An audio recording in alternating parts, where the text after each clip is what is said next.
What have we learnt from audience feedback? We selected people from our target audience and filmed them saying their opinions on what they thought would make a good music video.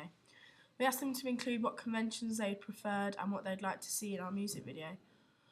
We asked them to help with our decisions on what codes and conventions to include to make our music video different but still want them to watch it. We used YouTube to find out what our audience thought.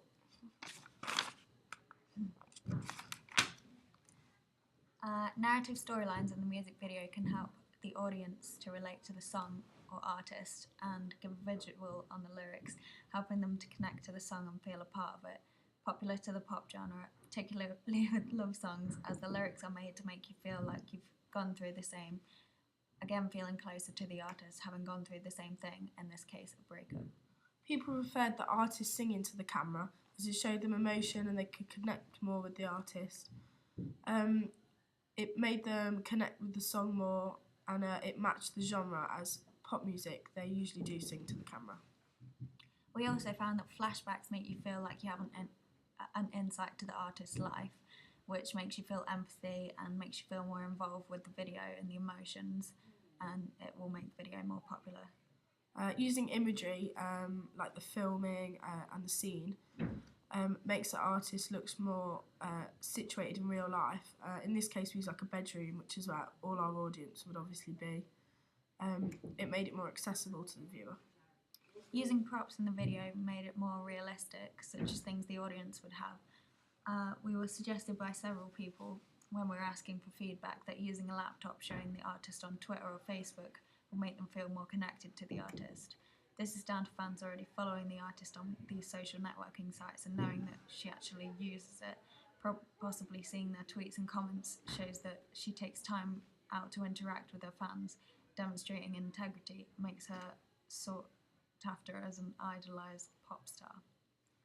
We then used polls and questionnaires. From questionnaires featured on our blog, we gathered like votes to what popular fonts they wanted, what theme they wanted to use, like ancillary text. We found from one of the polls that our most popular font was like a feminine italic font, which was used all over our digipack on the magazine adverts. This made it more accessible and more likeable to our audience. We also used a poll on our blog to find out how professional people thought it was. When the votes were indicating a lack of professional, we aimed to improve it, and we saw the votes go up. We used Twitter and Facebook again to host polls. It helped us decide on key concepts such as costume, conventional looks, colour scheme.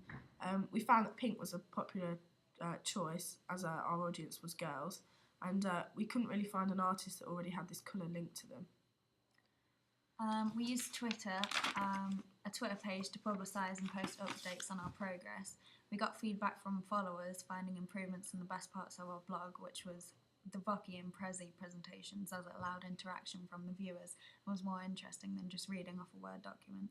Twitter also allowed fans to speak to us. It encouraged us to use a behind-the-scenes post, which showed our audience like all the things that we didn't put onto our music video. This made people like our blog a lot more than our previous blog, as it meant they could interact more. We then made a website to help promote our artists more, and we found that members viewed our website, which gave us increased popularity and publicity for our artists and the video. It also created a relationship between the artist and fans, which made Demi a more desirable concept. The idea of creating a website came from Nicki Minaj, who created a website a year after being signed. It was really successful and it boosted her fan base, and her distribution products like doubled in a few days. The website was also a way of advertising our artist, and we posted the link on our Twitter and Facebook accounts to get maximum viewers along with on our blog.